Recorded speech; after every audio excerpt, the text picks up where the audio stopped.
Hey everyone, Mark here, and today I'm going to be ranking 16 thrash metal debut albums.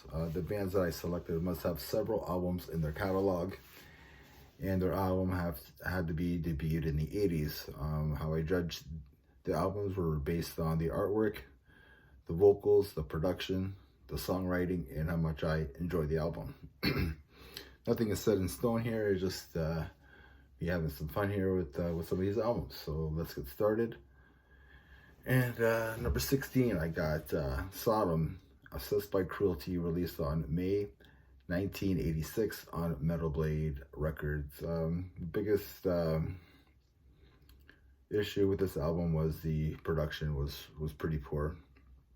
Other than that, I really enjoyed this album. Number 15, I got Destruction, Infernal Overkill, released on May 24th, 1985 on Metal Blade Records. I had an issue with the vocals on here. I just really didn't like them.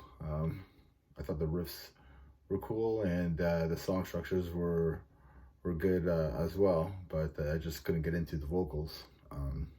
Number 14, I got Creator Endless Pain, released on October 1st, 1985 on Noise Records. I like this album. It does have some black metal and thrash on there. The album's very raw, and I'm not picking on the German thrash at all, because like I got the first three German thrash in the bottom there. Number 13, I have Sepultura Morbid Vision, released on November 10th, 1986. Sepultura is one of my favorite bands growing up, and you could tell with this young band that they had something. Songwriting was really good on here. They had a lot of groove. It's not the greatest production or even the playing, but I really enjoyed listening to this album. Number 12, I got Razor's Executioner song from 1985. So yes, this is a Canadian band, one of the big four of Canadian thrash. This album does remind me of Motorhead, just at a faster pace. Especially the vocals really reminded me of Lemmy. Yeah, I enjoyed listening to this album for my first time, like really listening to it. Yeah, Take This Torch is a ripper of a song. Number 11, I got the Danish band Artillery, Fear of Tomorrow, released on March 9th, 1985 on Roadrunner Records. This is my first time listening to this band and this album. I think they brought their own style to thrash with this album, and for them being from Denmark, so they had probably their own scene and their own style going on over there. My favorite track on here was Show Your Hate. Number 10, I got Overkill, Feel the Fire, released on October 15th, 1985 on Megaforce Records. This is like speed meets thrash.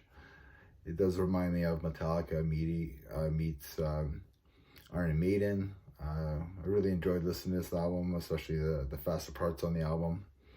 My favorite tracks on here are Rotten to the Core and Hammerhead.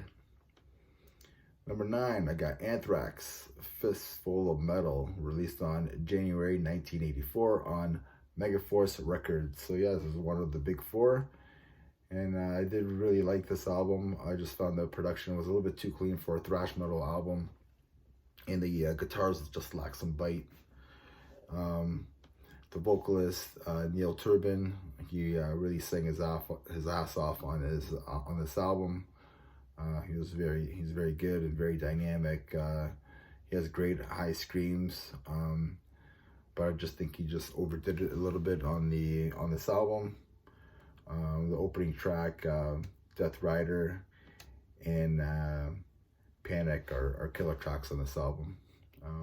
Number 8, I have Annihilator, Alice in Hell, released on April 17th, 1989 on Roadrunner Records, another Canadian band here. Yeah, for that one being released 1989, so the production is very good on it. the guitar playing and the playing from everybody in this band is top notch. The main guy is Jeff Waters, and just an amazing guitar player. This album, I just thought it got Thrash here as the album went on. Human Incesticide is my favorite track on here. I do love Alice in Hell. It's a classic song. And let's move on to number 7. I got Flotsam and Jetsam, Doomsday for the Deliverer, released on July 4th, 1986 on Metal Blade Records. Yeah, this is a really good album. I have no complaints about it. The songs are well written and well thought out. I love the vocals on here. Again, everybody knows that Jason Newsted, this was Jason Newsted's former band. So yeah, he did play bass and write some of the songs on here. Just a great album, plain and simple. And my favorite track on here is Hammerhead. Number 6, I got Megadeth, Killing Is My Business and Business Is Good, released on June 12th, 1985 on Combat Records. Yeah, this album never gets old for me. I love the artwork on here. You know, maybe some people, I think the first time I saw it, I was just like, what's this?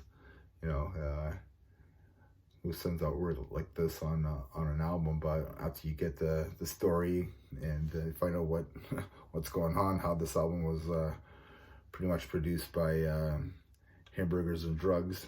So, you know, yeah, I think, again, this is an angry Dave Mustaine unleashing his revenge on Metallica, and I think this album needed to happen for the masterpieces of the future. So yeah, my favorite tracks on here are Mechanics, Rattlehead. I could probably name them all, except for These Boots, which was a cover song. Number 5, I have Slayer, Show No Mercy, released in December in 1983 on Metal Blade. Yes, I love this album. I like this album more than I like Hell Awaits. Black Magic is a classic song. It's Slayer. Yeah, I think they just did everything right with this album, from the artwork to the production to the songwriting. And nobody sounds like Tom Araya. His high-pitched screams are perfect, you know, especially the first few albums there. And yeah, my favorite track is Black Magic. Number 4, I got Death Angel, the Ultraviolet Violence, released on April 23rd, 1987 on Restless Records. Yeah, this is a killer thrash metal album from a young band from the Bay Area. This album is Thrash 101. They were learning front row from the best bands in that area. You know, they got Slayer, they got Exodus, Metallica, Testament, all these great bands playing there around that area. So you got great vocals, just a solid debut album. Favorite tracks on here are Thrashers, Kill Us One, and yeah, Kill Us One sounds like a Slayer album, a Slayer song, I mean. So like, yeah, these guys, Thrash Metal 101 for sure. So number 3, I got Testament, The Legacy, released on April 21st, 1987 on Atlantic/Megaforce Records. Yeah, Testament's one of my favorite bands. I think they have their own style of thrash. You know, call it melodic thrash or whatever, but they just bring their own style to the table.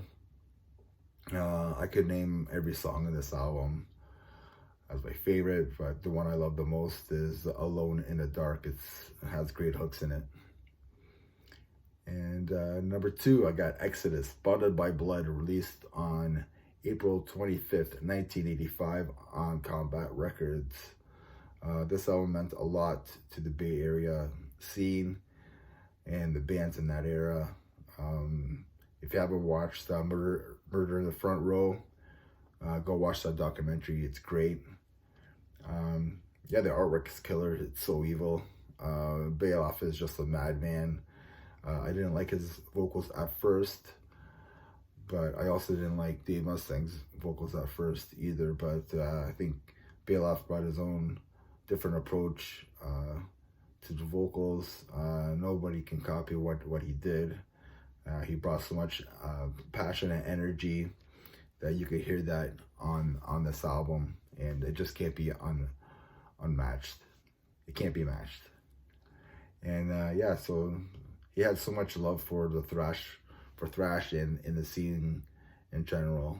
This album just has killer riffs, just killer music, killer album.